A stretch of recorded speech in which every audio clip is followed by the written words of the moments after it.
Do you want to talk about David Icke? Because I kind of want to talk about conspiracy theories in general, but I'm gonna launch off of this book that I got from David Icke. It's pretty long. I think it's around 700 pages, almost exactly 700 pages. It's called "Everything You Need to Know But Have Never Been Told" by David Icke. Perfect. So this would have come out fairly recently, actually. This would have come out during the Trump administration, I believe, 2017. So this is one of his newer ones. It's very, very big. And that's why I wanted it, because David Icke has written a lot of books.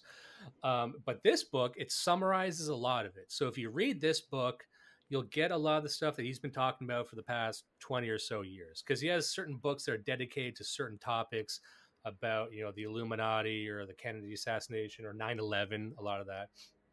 But this one, it's kind of like, if you have to read one book, just read this one. And it's got kind of his entire worldview. So I just wanted to get this one and get a read on the guy, because you hear so much about David Icke. You know, he's in the popular zeitgeist. I think most people would probably know about him in general as, you know, the guy who thinks Jews are lizards or something like that. Yeah. And people kind of get a pop culture sense of him. And for the record, he does. But we'll get into all the other stuff he believes too. But what I found, and we talked about this before very briefly on the last podcast, where it's interesting, where this is a guy where a lot of conspiracy theories will stem from. Kind of like Behold a Pale Horse. That book is a lot of stuff kind of branches off from that sort of foundational work. Even the ancient alien stuff, a lot of the ancient alien stuff kind of comes from this. And if you ever heard of that show, a lot of it's based off of this, like, one or two books written by a couple of people that spawn this entire culture. But if you actually look at a lot of the conspiracy theory culture, it can be traced back to maybe a couple guys, realistically.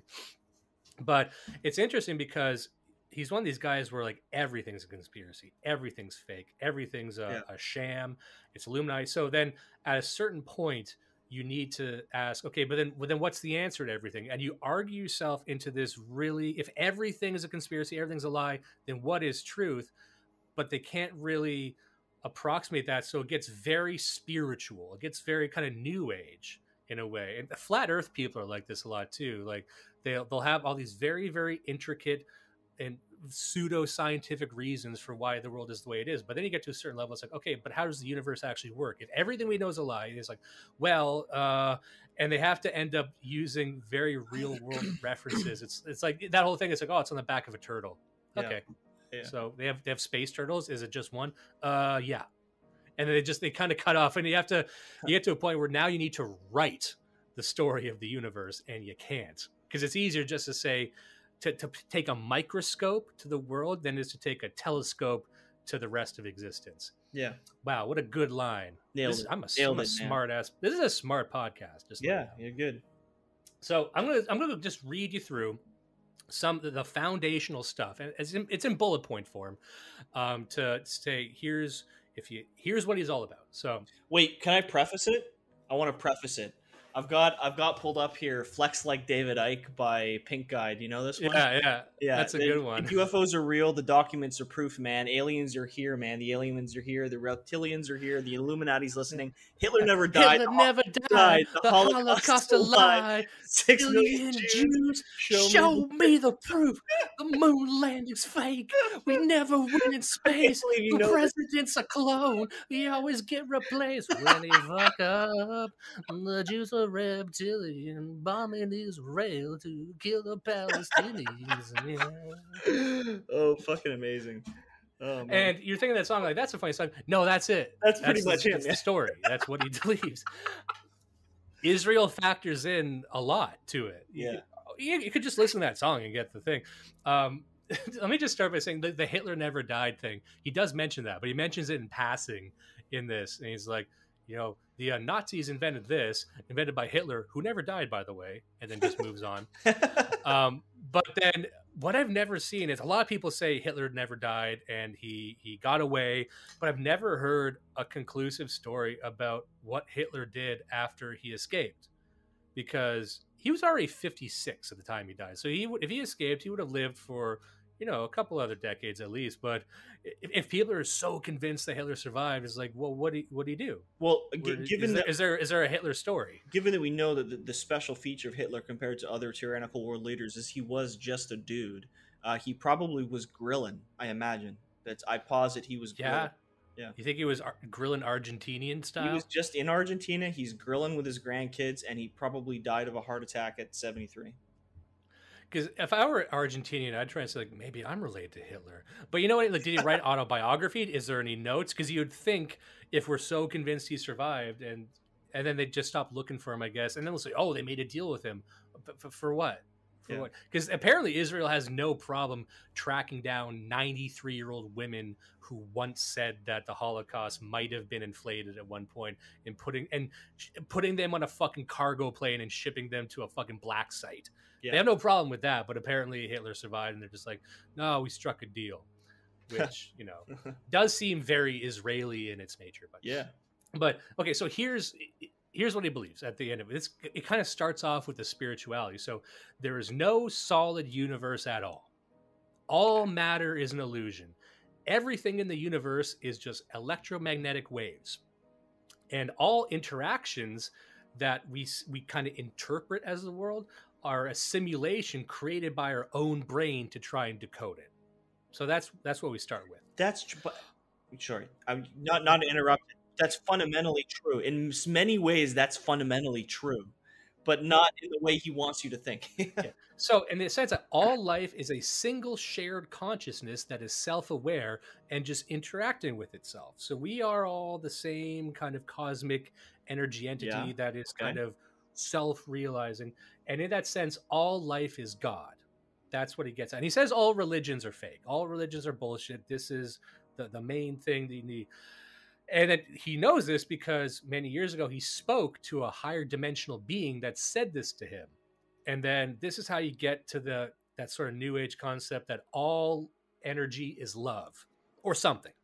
Mm-hmm. That's what I told him. Like, we're all energy. We're all the same thing. All differences are fake. And we're all love. And we're all these energy star children. So he starts. And if you start with that, then everything, you can just kind of discount everything if you want. But he also says that the paranormal is the true nature of reality, like ghosts and crazy shit. And anything normal, anything we interpret as normal is fake and manufactured. And he calls this the, quote, mainstream everything. And he'll say the mainstream everything a lot to refer to just anything you think is normal, right? Yeah. And it's designed to keep you a mental slave. Now, sometimes, and I just want to stop by saying, sometimes I think David Icke might be a psyop. Now, when I say that, when I say psyop, some people get confused by thinking, oh, it's a CIA operation. I've gotten into the habit of not even really being concerned about who caused a psyop, but more like, could this be a psyop, and what is the effect this is having? I look at David Icke, and one thing to see in this book, he actually touches on some things that are true, that exist in reality, but his interpretation of that is it's all true. This is a conspiracy, but it's in the service of aliens. Like he'll talk about later on the USS Liberty, being shot by Israel, being sunk by Israel. Yeah. That happened, right? And it was sunk, he agrees it was Israel. He agrees it's on purpose. I'm like, yes. He's like, but that's because they're controlled by aliens. I'm like, you had it there, right? So sometimes I think a psyop in the sense of like trying to tank the knowledge of these things by saying, oh, that's what David Icke says. Oh, so you believe the Israel sunk the USS Liberty, so you must believe in aliens too, right?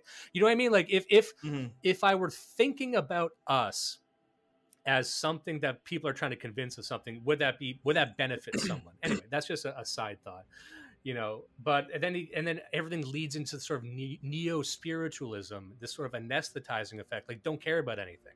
It's all fake. So on one hand, you have all these conspiracies that actually many might be true, but then the other hand is like, don't even pay attention to them, don't care to them, because what you should be concerned about is being spiritually awake. And I'm like, that might have a dumbing effect on people who might do something about them. You see what I mean? Yeah. So he's got some other points here. So it's similar to the way that they tar things as conspiracy theories in the first place, right? Like they take things that are clear, real conspiracies that have been studied, and they batch them in with all of this other shit that's totally insane as a way of discrediting people's belief in the real theories. Yeah. So Yeah, it's like if you're the conspiracy-minded person and you love conspiracies and you understand them, you eventually might take an off ramp on a David Icke, and then you'll just stay off that main thing because you've become convinced that, oh, this is all like a flat Earth theorist might start by believing all these conspiracy things. Then you end up on flat Earth theory. Then you're like, oh wait, all that doesn't matter. It's all fake. I'm going to just sit here in the crazy part because that seems like the top of the mountain. yeah. But it also keeps your eyes off of all the other stuff, which might be more relevant, which might serve those conspiracies. Anyway, but he's got a few other things. So one of the things is he believes the Gnostics were like the smartest people who ever existed. And a lot of the references he'll use in this book, like apparently he spoke to a tribal elder in Africa, part of the like the Tutsi tribe or something, like just a witch doctor. And that witch doctor confirms a lot of what he says about lizard people. So he's got a few points of reference where like he loves Gnostics and he loves ancient tribal leaders who have drawings of lizard people. And he thinks that verifies everything. But so the material world, as we know it, came into being when there's these great higher dimensional ancient beings that they try. There's this one of them, this kind of like the story of Lucifer. And he'll say that a lot of what our concept of hell and Lucifer is tied to this sort of sci-fi thing that happened where it was all pure thought and pure awareness and pure consciousness. And then at one point, one of these ancient demigod, godlike creatures tried to conceive of an imbalanced thought separate from the concept of oneness. And that's how we got what we know as the universe, which is the lower realms, is what he calls it. And the higher realm is pure light, pure creation. And we live in sort of a lower devil realm. And that's where electromagnetic light is. And that's where you have these creatures called archons, Archons. These are basically demons. These are manifestations. He conceptualized them as like an actual alien race. And so the only God that we can know is called the Demiurge. And this is basically Satan. The Demiurge sees all the lower worlds as a matter of his domain. And he's an entity of what he calls inverted awareness. So you have pure awareness and pure creation. So he's like the shadow version of that was created by this sort of one deviant thought. So archons can't create from nothing. So they can only repurpose and manipulate the Demiurge and kind of copy itself to replicate itself. This gets really weird as I'm describing it. On page 91, apparently. Demiurge insanity became collective, archontic, and demonic insanity. This is a state of being that we all know as evil, which comes from extreme ignorance and the absence of love, empathy, and compassion. The word evil in English is the reverse of live. And everything about the Demiurge is an inversion of the source of all. Satanists and those in the inner circles of secret societies who worship the Demiurge and its perceptual copies and possessed agents are for this reason a collective death cult, which represents an inversion of life. Death and decay are energetic frequencies of the archontic force and can absorb as sustenance and power. The more death, decay, hatred, and violence and fear they can generate, the more empowered they are. So that's kind of where he's going out with this. So it's word pasta, and the whole evil is live spelt backwards thing is the reason why I'm so comfortable jabbing at him, saying that he himself is an overconfident retard, and anybody who lives in his space is literally the lowest common denominator of idiot, because there's an enormous presumption of stupidity to someone who speaks as an adult, speaks and reads the English language, to say the fact that evil and live are well, no, I know what you're saying. It's like Gary Busey. It's like, what does fear stand for? False evidence appearing real. No, like it's like, I know you're playing around with words. So here's the fun. I'll tell you this: the main headline for this book is "It's not very good," and I love conspiracy theories. I love this shit. I gobble it up. And I went into this because this guy, David Icke, is like the king of this. He's the top of the mountain, this and William Cooper in a lot of ways. And so I look into it kind of like, you get into it with an open mind. I'm going into this with the openest mind possible. I'm not going into this like a skeptic. I went into this wanting to believe. And I walked away saying, this isn't very good. And I'll give you an example. I stopped keeping count, but by the time I stopped keeping count, he mentions the movie The Matrix directly around 7 times. Jesus. By the halfway of the book to articulate what he's saying. It's a lot of, if you think about it, it's a lot like the hit movie The Matrix. You know, you get that sense like when Jordan Peterson kept going back to Harry Potter. It's like, have you read one book? Like, where you've seen one movie? But like he mentions, and he mentions like, oh, they're in a way the Archons are a lot like Agent Smith. Agent Smith, you'll remember from The Matrix, and he'll describe the Matrix for like a paragraph, and you'll keep doing it. And then like later on, he'll have another thing where he's describing kind of the stratification of society. He's like, I like to call this the Hunger Games society. I'm like, nigga, you just, okay. You can tell this is a guy who just saw movies. He's like, aha, that's what it is. I'm just going to incorporate this into my thing. And he just watches fucking movies. Yeah. And it's like, and they're not even like deep, not like Italian cinema. It's like, hey, this is a lot like when Iron Man fought Thanos. Yeah, really? Is that what it's like? Guy who's been doing this for like 35 years.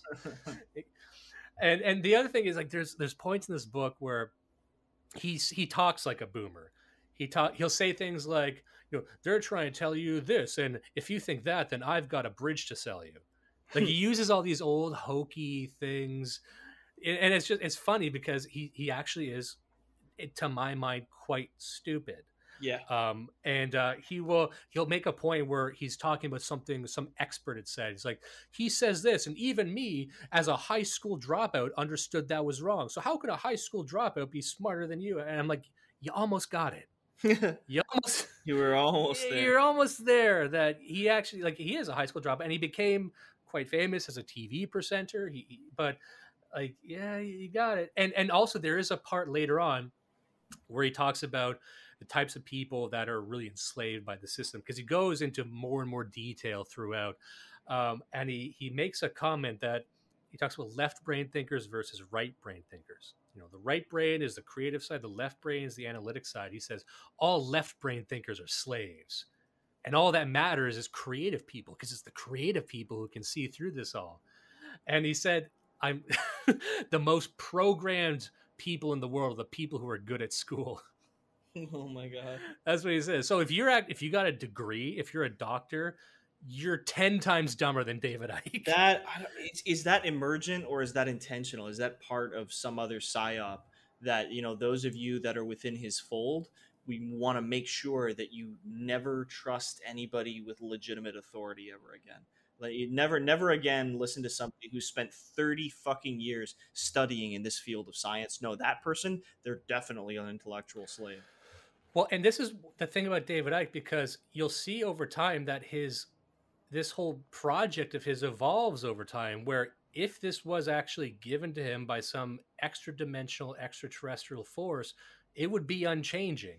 It's like if you believe that the Bible is the word of God, it would make sense that the Bible will not keep changing every 100 fucking years with the times. Yeah. But it seems that this thing, he was given what is essentially the word of God while standing outside with his arms outstretched. He has a photo in the book of him doing this, him standing with his arms outstretched. Like, this is what it was like.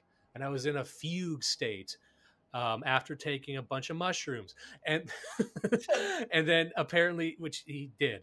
And then the alien came down, like, then they should have given you all the facts. Like, even within the Mormon church with Joseph Smith, the idea was, yep, I got the word of God and it's never changing. His is like, no, I'm still figuring it out. I'm still finding the patterns. Oh, this movie came out. Oh, that's actually, this is, I meant to say it's like that. So he's actually, even in terms of creative people, he's relying on more creative people to kind of just feed into this thing that it's like, I used to think it was this, but I just figured it out.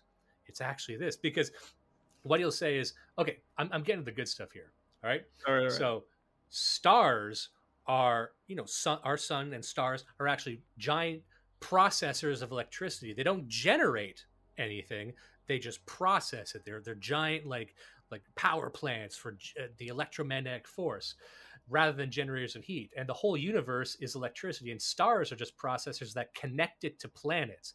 And he calls this the cosmic internet. Wonderful. Yeah. So, and he also says the moon, Saturn, and Orion act as amplifiers directed at humans. Orion, the whole constellation of Orion? Yes. And he says that's why they appear so much in mythology and have things to do with the pyramids. No, he's right there though, because only the moon, Saturn, and Orion appear prominently in myth. What the fuck are you talking about? Yeah, and he says when they align, they look like a giant eye. I guess I don't know, like a modern English letter I, or like a human eye, like a human eye. That's what he says. That right? when they, Right. So I haven't seen it, when this but I don't think so. constellation of dozens of stars, plus a distant planet, plus the moon, which is bigger than the constellation, somehow, I don't know. Yeah, It's just the dumbest that's what shit. that's what it is. And again, I'm not making this up. When I say these things, I have quotes in these notes I'm going through right now. So the oceans on Earth were formed when Saturn collided with Jupiter and sent water to Earth in the form of salt water. That's not good. So, yeah, that's what there was a collision, and that's what happened. So Saturn used to be a dark sun. So the Saturn used to actually be a star in itself, I think was the idea, and then it stopped being a star. And this is where the flood myth comes from, in his opinion, that there actually was a huge flood of water that went through space, just directed at Earth, and then kind of fell and became the oceans. Right. Also, Earth and Mars nearly collided and exchanged electricity after they almost collided, and that's what ruined Mars, because Mars used to be like Earth until we almost collided, and we stole the electricity from them, and now Mars is a bummer. Not great, Bob. So that's the history of Mars. Does he touch on like orbital mechanics or any like modern astronomy at any point? No, because that'd just be electricity. It's all no. Sorry, you're right. It's all electricity. Yeah. But even the electricity is all a simulation. It's all love. And let me say this: this is based off of nothing, but when I watch Twin Peaks and especially like Fire Walk with Me, like David Lynch has this really strong focus on electricity.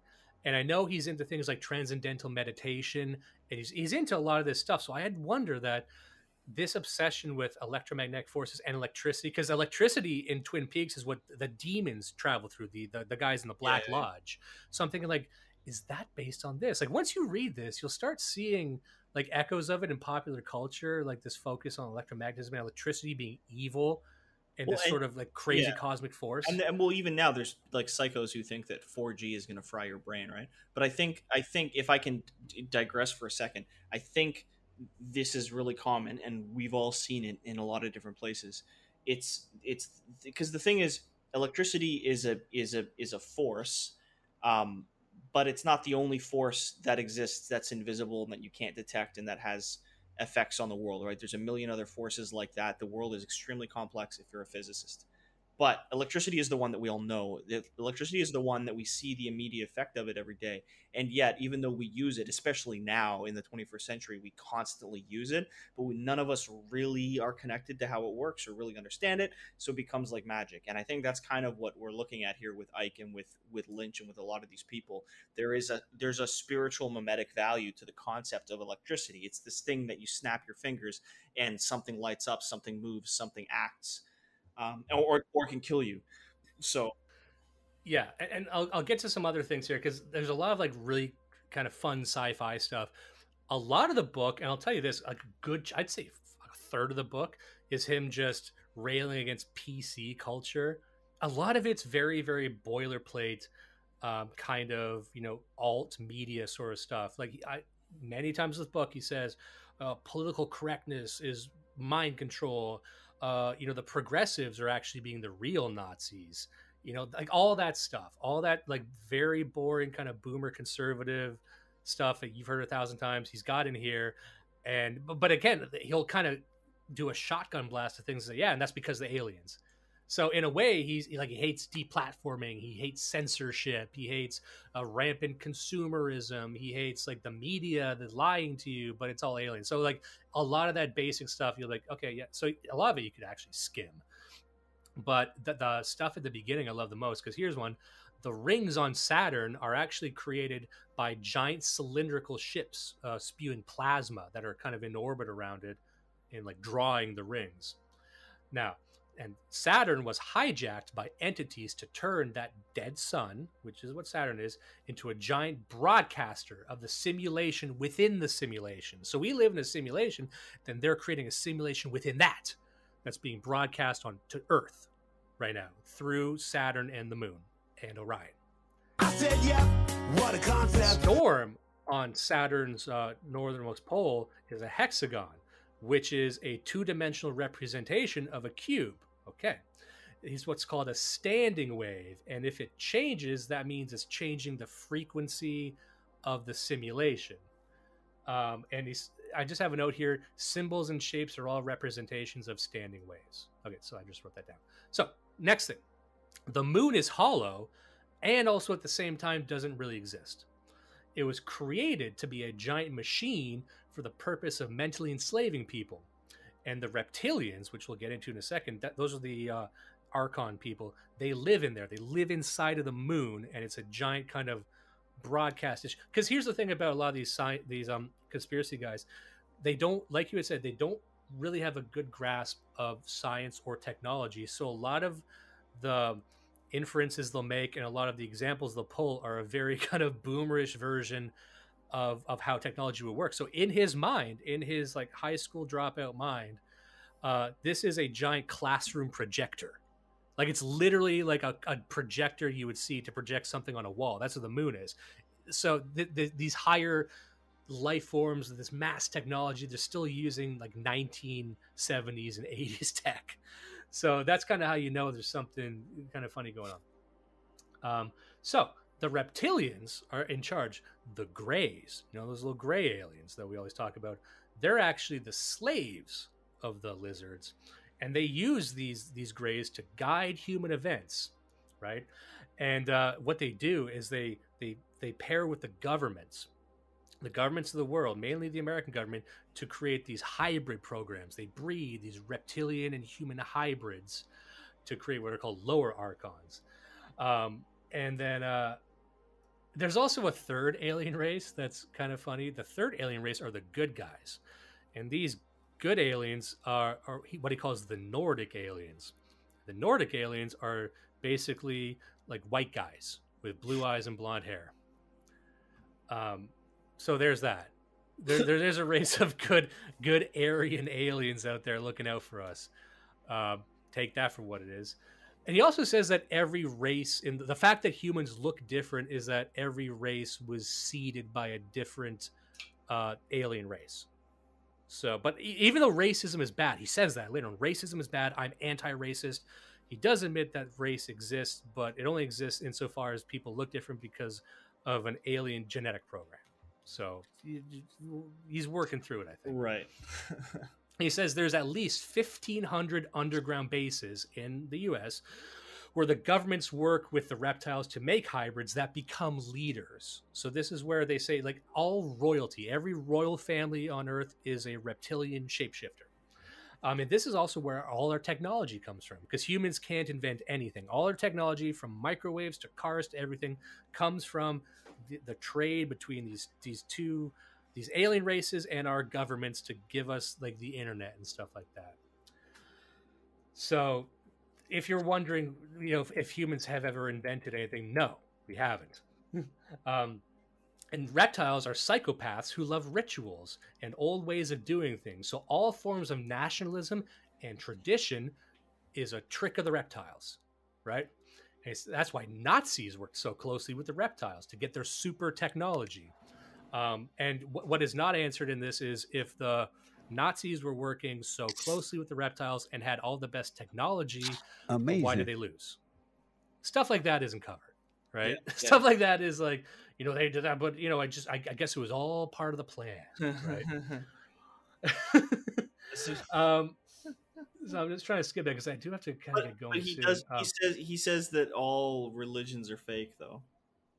Yes, this is classic, like gesturing and, you know, hand waving. It's classic hand waving, classic God of the Gaps shit. It's so I'll give you an example. Like later on, he'll say that, you know, World War III is going to be involving China, Russia, Iran, the United States, and kind of that whole thing. That this is where Israel comes in. I'll get into that in a second. But World War III, it's going to kill a lot of people. It's all orchestrated by this stuff. But I keep coming back to this, like, if these alien entities have total control over us, they are all of our leaders are either in league with them or are literally them. Why do they need to manufacture all this conflict and kill all these people? Because war actually kills people, but you want their suffering. So wouldn't war be anti-suffering? Wouldn't you just orchestrate a world where there's no war and everything is peaceful, but it's a shitty kind of peaceful, right? So the very fact that there's all this conflict where all these human beings die unnecessarily in a giant nuclear war, what would, if this were true, what would that benefit be? Why could, if they control every fucking level of our society, why any of this? Why any of this stuff where we can wait? Why would David Icke be allowed? Is what I'm saying. Yeah. And then, you know, the ultimate goal is, he's saying DARPA is leading the charge on transhumanism to assimilate humans with AI and enslave them. And that's kind of the ultimate goal of the Archons, these aliens, to create a kind of a slave race, which, even though they survive off of human suffering, I guess, I don't know. I guess it would end up like the Matrix. And DARPA is also responsible for the 5G towers, which are a giant weapon system that can actually physically attack people because human skin is a receiver transmitter for frequencies. So all these 5G towers, you know, some people have concerns about them, but what he's saying is they could actually direct focus onto a person and cause them direct radiation pain. Yeah. It was really great of him to bring that to us in like 1985. Yeah, like, why did it just come out now? Like, Jesus Christ. Like, he just told us about 5G towers after he read about it in the news. After he literally read about it on Washington Post, like 2 weeks later. And also, chemtrails are flown all over the world to make people stupid, since aluminum, or aluminium, as the Brits say, is hazardous to the human brain. And he says that's the cause of all this spike in Alzheimer patients. Now, a reasonable person might say the rise in historic Alzheimer's might be the fact that boomers are getting old, and boomers are a historical irregularity. Never has there been such a sudden generation. So you're going to see an increase in probably a lot of deaths and a lot of deliriums just because of boomers aging out. Yeah, right? Yeah. But it's actually also because of chemtrails. And these chemtrails are also spreading nanobots, which will eventually infect all matter on Earth. And he cites Kurzweil a lot. He cites people. Like, he'll cite known people and known scientists and important figures. But I saw, like, Deepak Chopra would always do this. Like, he read, like, a book on quantum mechanics, and he took a lot of the language out of it and applied it to this kind of broad spirituality. And if you know the words he's using, you know he's using them wrong. Yeah. But it's just enough to trick people who never read that one book that he read. Yeah. You know what I mean? Yeah. And so I have to get going to, but I will just say the Israel thing is like, he tries to be so not anti-Semitic by saying Jews are all actually really great people, but they're being tricked by Zionists. He's anti-Zionist. He's anti-Israel. And he's like, you know, again, facts. Israel is causing conflict in the Middle East. Yes, gotcha. I'm there with you. They are persecuting the Palestinians. Yes. And he says Zionists are in control of the American government. Yes. Okay, I'm with you. But the only reason they're doing that is because they're in service of the aliens. Like, you had it. You had it. Threw it away. Right? Yeah. Yeah, and he talks about, like, the Rothschilds. Here's the thing about the Rothschilds is that they create their children artificially. You know this, according to David Icke. Why? So a lot of the Rothschild offspring don't even know they're Rothschilds, and they think they're rising up through the ranks just magically, but they're actually being herded up there by, So Zionism is a tool of the Rothschilds to manipulate world events. Oh, yeah, okay, I actually do agree with that. And he actually claims Zionism is opposed by many Jews. Not sure about that. This is, and he said Jews didn't even come from Israel. They came from the Khazar Mountains. I'm like, okay, like, there's stuff in there, right? Okay. It's such a psyop. It's such a fucking psyop. He is absolutely controlled opposition. I can't come to any other conclusion.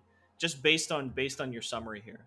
Like, this fucking guy, I don't think he's smart. I think he's a fucking retard, but I think he is being prodded from behind. I think that's the real conspiracy, is that there's a lot of people who don't trust the government, and David Icke is a really convenient siphon to pull those people into the fucking spiral, the gyre of madness that prevents them from ever taking any real fucking action. Yeah. I'll just wrap it up with these 2 points. So he talks about how the thing at the top of the pyramid, because the world is run by what he calls the round table, which a Rothschild is in charge of. But that's the base of an entire power pyramid, and that power pyramid is aliens and stuff. At the very top is he literally calls it like a spider at the center of some interdimensional web. I guess that's the demiurge, that's the devil, that's coordinating all this. But he also says the spider at the center of the web is also America, and Zionists control America. And a lot of people conceptualize America like that. Okay, like you got it, but then it becomes an extra dimensional thing too.